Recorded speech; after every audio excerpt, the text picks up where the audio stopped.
Oi, gente. Quero falar com vocês sobre algumas prisões que são, no mínimo, curiosas, não é?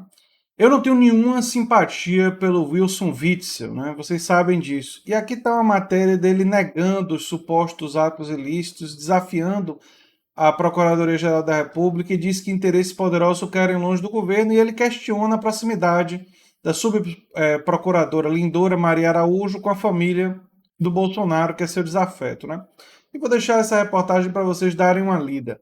Agora, a prisão que eu quero falar e que também me deixa com desconfiado, vamos dizer, vamos usar essa palavra, é a prisão do subsecretário do Distrito Federal, Eduardo Age, que é uma figura muito respeitada na área de saúde e que foi preso com a suspeita que vocês vão ver que, enfim, existem dúvidas, para dizer o mínimo.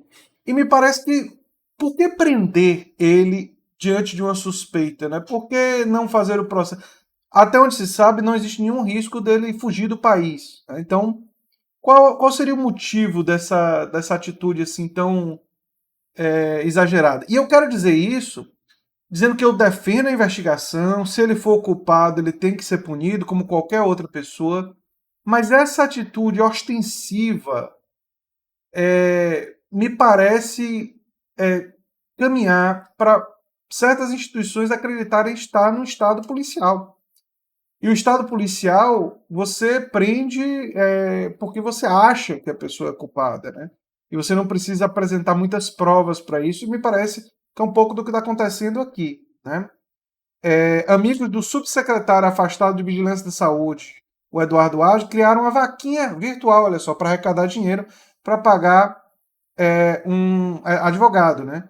Ele foi detido no âmbito da operação Falso Negativo, que apura supostas irregularidades na compra de testes para detecção da Covid-19.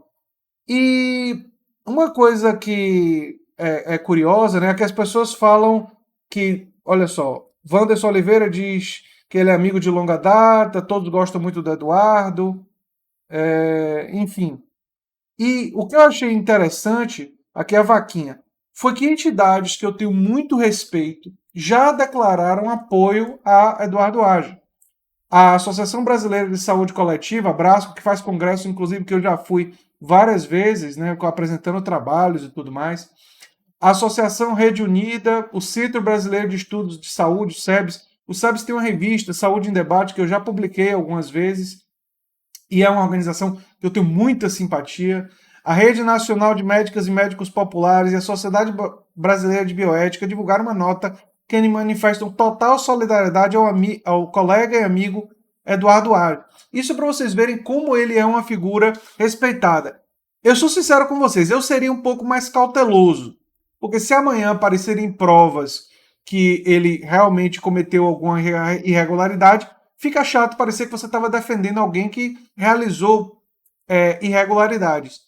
Mas o que eu acho absolutamente legítimo de defender é ser contra prisões arbitrárias. Ele não tem antecedentes criminais. Será que ele não pode responder essas acusações em liberdade? Será que não podem apresentar as evidências do, dos crimes dele? Precisa prender, levar para cadeia em réu primário supostas irregularidades na compra de testes de Covid, me parece uma atitude por demais arbitrária. Por demais arbitrária. Olha o que disse a nota aqui. Médico epidemiologista com larga experiência no controle de doenças transmissíveis, profissional de saúde reconhecida, competência nacional e internacional, seja na atuação no serviço de saúde, seja no meio acadêmico, e que sempre pautou sua vida profissional pela ética e compromisso com o SUS, diz o texto sobre o subsecretário de Vigilância em Saúde do Distrito Federal afastado. Tem mais de 30 anos, né, ele é docente da Universidade de Brasília e da Fiocruz. O docente da Universidade de Brasília e da Fiocruz, o médico Gerson Pena, afirmou à coluna que endossa a nota das associações, né? E aí vem outras pessoas se manifestando, né? E aí o pessoal da defesa e tudo mais. Eu vou dizer para vocês, eu fico preocupado com esse tipo de atitude, porque é, fica parecendo que pessoas estão sendo presas e levadas para a cadeia, réus primários, por acusações que não estão muito bem apresentadas, e fica por isso mesmo. Isso me preocupa em termos de Estado de Direito. Inclusive, eu mandei uma pergunta para o programa do Guga Noblar com Dead Conscience e o Cidadão Silvestre, eles vão estar presentes lá. Eu mandei uma pergunta justamente sobre isso, sobre a questão do Estado policial, porque é uma coisa que realmente me preocupa. Falando em recados, eu vou estar na no Boteco Connection hoje à noite para falar sobre o que podemos aprender sobre a nova esquerda americana. Não é? É um assunto que vocês sabem que eu gosto bastante. Eu vou estar lá falando sobre isso. Mas enfim, gente, e queria saber de vocês se existe uma preocupação também de vocês com essa ideia do Estado policial. Se nós poderíamos estar caminhando cada vez mais para um Estado policial. E se você não sabe o que é Estado policial, dá um Google, mas eu adianto que é uma organização que persegue politicamente usa da polícia, né, para perseguir opositores, dissidentes, e a gente não tem nenhuma simpatia com Witzel, mas se ele foi preso com poucas provas, isso também não é bom. Não é porque, e aí vale a pena ressaltar isso, não é porque politicamente eu abomino Wilson Witzel, e eu abomino, é que eu vou defender que ele seja preso com ausência de provas ou por conveniência política. Eu não estou afirmando que foi isso. Mas o fato dele ser desafeto de Bolsonaro e o fato da subprocuradora ter proximidade com os Bolsonaros e o fato de até agora não ter sido apresentadas muitas provas em vantagens ilícitas levantam questões complicadas. Será que pessoas estão sendo presas por motivos políticos? O caso de Lula vem à mente.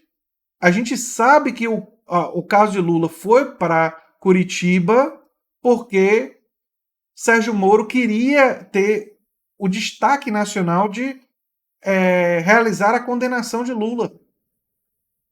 Foi o uso do lawfare, o uso político do sistema de justiça. E essa é uma preocupação, me parece, absolutamente legítima, mesmo que a gente defenda sempre que as investigações sigam seu curso, e se tiverem provas em relação a Witzel, em relação a Eduardo Age, que, por favor, não dá para colocar os dois na mesma prateleira, não é? Como vocês viram ali, as organizações que apoiam o Eduardo Age estão entre as organizações mais respeitáveis da área de saúde do Brasil. E Wilson Witzel jamais teria essa honra. Mas, independentemente disso, se forem culpados ou se forem inocentes, isso tem que ser determinado e aí sim você ter a punição. Não é? E essas prisões em massa e com muita regularidade, com evidências que não estão muito bem claras ou demonstradas, de pessoas que aparentemente não teriam risco de fugir do país, então você poderia ter conduzido isso de uma outra forma, me parece uma forma meio que espetacular de tratar com a justiça. Aliás, que o caso Lula foi um caso modelo dessa forma de tratar a justiça como uma coisa midiática e espetacular. E agora nós estamos vendo como o Moro foi parcial, como o Moro condenou sem provas, como o Moro, enfim, fez o que fez, não é? E envenenou as investigações. Quer dizer, transformou isso numa coisa, enfim, que não correu corretamente. Bem, eu queria trazer isso para mostrar uma preocupação com esses fatos e revelar para vocês que eu acho que nós precisamos ficar muito atentos em relação a isso, porque é a nossa própria democracia, nosso próprio o pouco de democracia que nós temos, né? E eu sempre ressalto isso, que nós temos muito pouco, mas nós temos que defender o Estado de Direito, nós temos que defender uma jurisprudência que garanta que todos nós somos inocentes até que se prove o contrário. Porque não existe justiça sem isso. Enfim. Se você gosta do que eu faço aqui no canal A Nova Máquina do Tempo, se inscreva, dê um like, compartilhe. Eu sou André Teixeira Jacobina, a gente se vê em um próximo vídeo. E tem links das nossas redes sociais, nosso Apoia-se, no comentário fixado. Um abração e até o próximo vídeo, gente. Tchau, tchau.